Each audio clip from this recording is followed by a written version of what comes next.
Serious doctors, have you ever wanted to refuse a patient? What did Hesh do? Yep. Currently discharging a patient for forging disability paperwork and faking my signature on the form. DHS, Depth of Human Services, hilariously contacted my office requesting that I sign it myself rather than having the patient do it for me, as if she had my consent to commit fraud. Yeah, drug seekers who get really mean and nasty and in my face, yelling at me, insulting my intelligence and education, gawked out on who know what legal pills and illegal substances. Those people ruin my day. I add fuel to the fire by refusing to give them any more narcotics.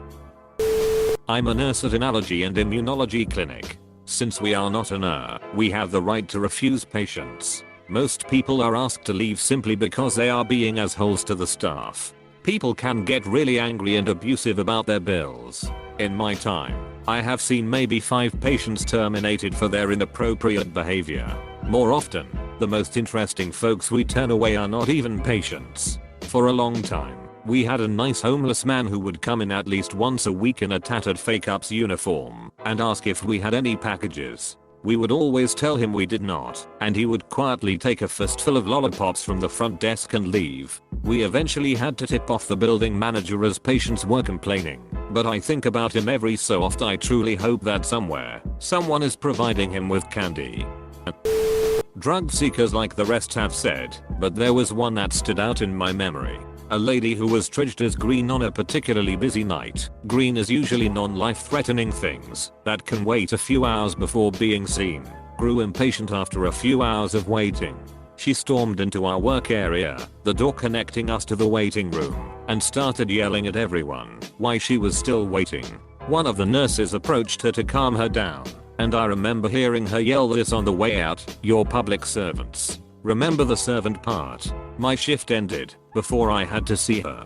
Edit, I was working in a public hospital R&D at the time. I once fired a patient for being an incredible pain in the ass. Details escape me. Years later, after I had moved to a new location, she showed up to make an appointment not knowing I was there. New staff read her chart, "Do not ever appoint this person," and froze up with her in waiting room. They came to ask me what to do, but by the time I had gotten out there she was already being crazy and said very loudly, "I would never come to this place. You are all very rude," and left of her own accord. She basically fired herself the second time.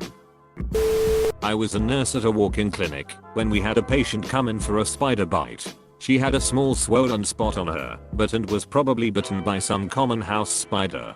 Definitely not venomous. She wanted the doctor to make it disappear so that she could work that night. She was a stripper and knew that she would make less money with a red swollen bump on her bum. The doctor couldn't do anything, and the patient got angry and started getting loud.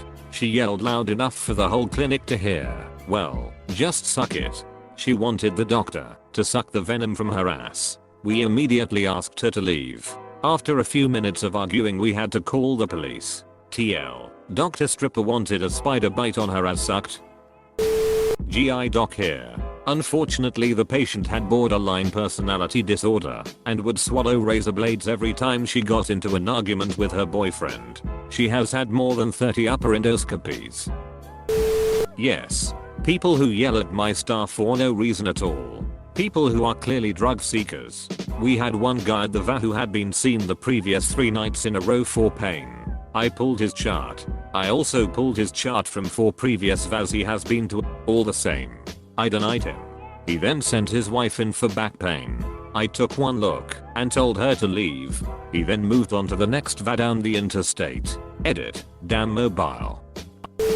Some patients will obviously be difficult to care for, and there are plenty of other doctors in my area. A patient might call and insist on talking with me before making their initial appointment, then not let me off the phone with multiple questions. I'm generally busy trying to get to the next patient. Worse, they will start to disagree with my over the phone answers. This has happened more than once, and I've said to them, "I'm sorry, but I can tell you would be better off with another physician."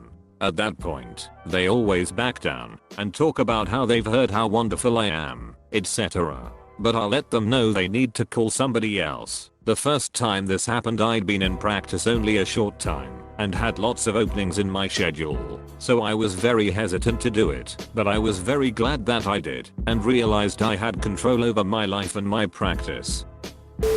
Resident physician never fired a patient, but a colleague with her own pediatric practice fires patients who are not immunized. If they won't follow her medical advice, go somewhere else. I had a patient come in so drunk she couldn't walk wanting her crowns delivered. We didn't have them. She was rude, so all we did was resment her temporary crowns. I had another who's an alcoholic and somehow lost her new denture that I delivered for another doctor. She called me a year later upset that she didn't know what she did with them between the time she left the office and got home. I really wanted to ask her if she called the bar she stopped at to see about the lost and found. I just told her we could make a new one for her if she paid. I had a doc discharger refuse me once. I was 16 and he was my neurologist for my epilepsy. I had only seen him a couple of times. My parents, divorced, were fighting over who would pay for my doctor visits, and so I wasn't able to see him as often as I was supposed to. He told me I was irresponsible and I should try harder. Dick.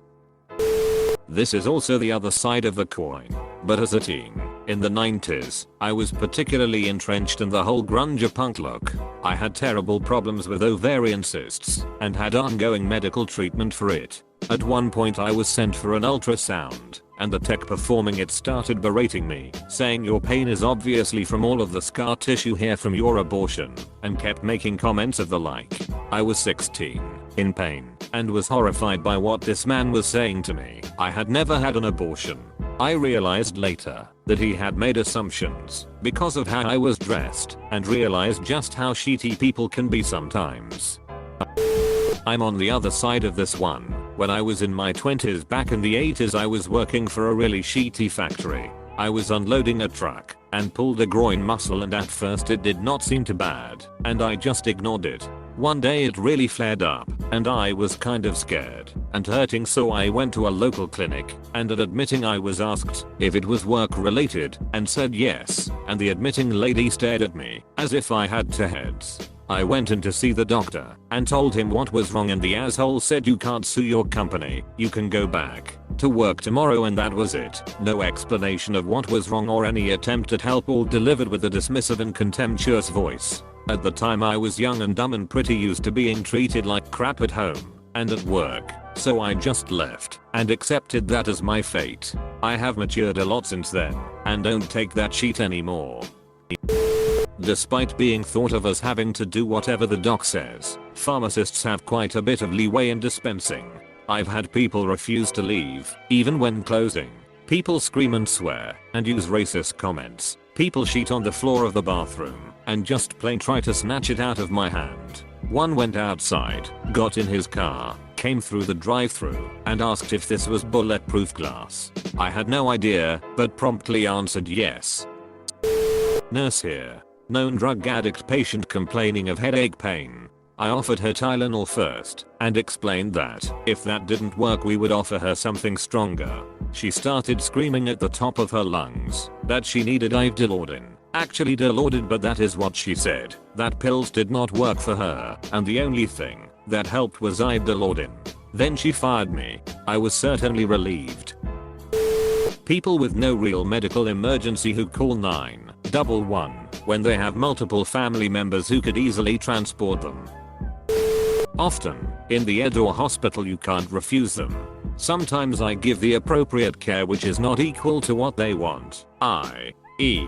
narcotics, benzos, tons of tests. In the clinic, we fire a lot of people. Too many no-shows, fired. Cuss out the front desk and threaten them, fired. I had a patient come to see me today after being with another doc I know well. He wants more Oxycontin. The other doc only gives him $30 a month. He is suffering on that. I told him I would take care of him, but I wouldn't be writing for his chronic knocks. He won't be back.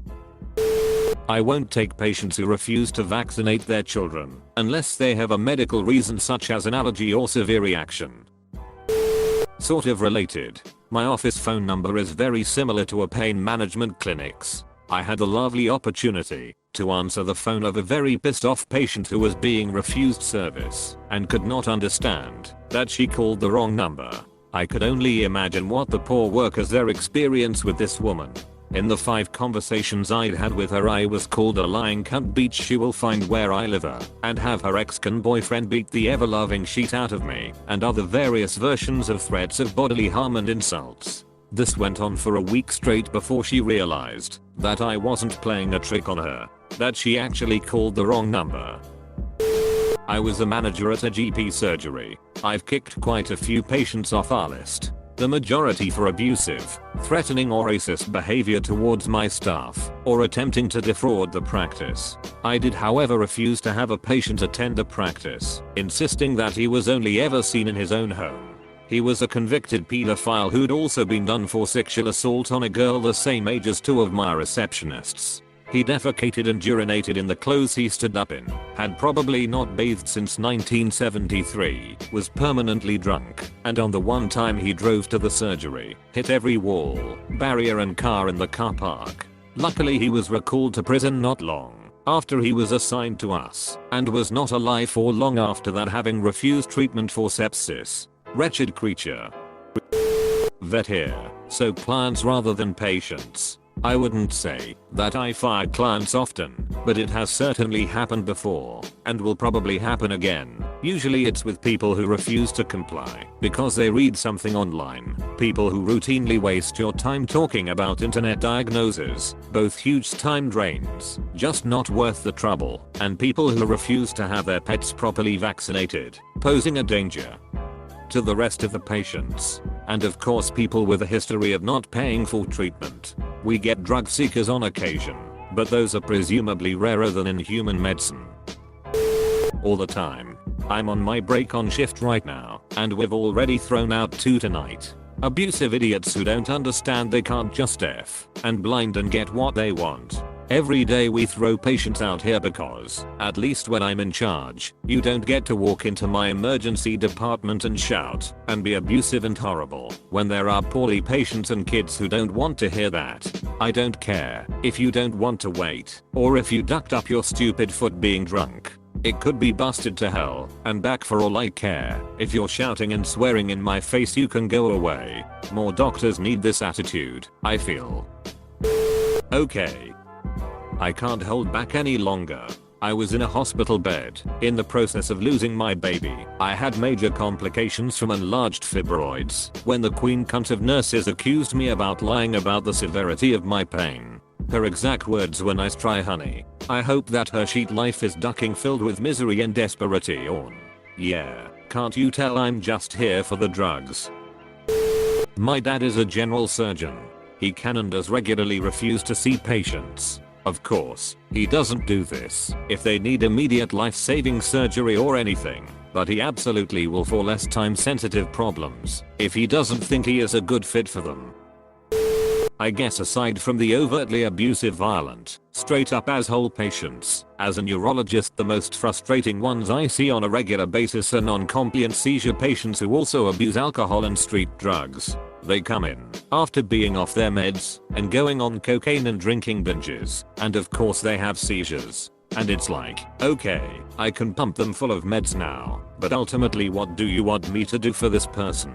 They leave the hospital, stop their meds, start drinking again, and the cycle repeats ad nauseam. Abuse my staff, you're out. A patient that didn't get what they want. Young lady, you work for me. My letter to the patient, paraphrased, no, she works for me, and your behavior has compromised the doctor-patient relationship, blah blah. Apostrophe.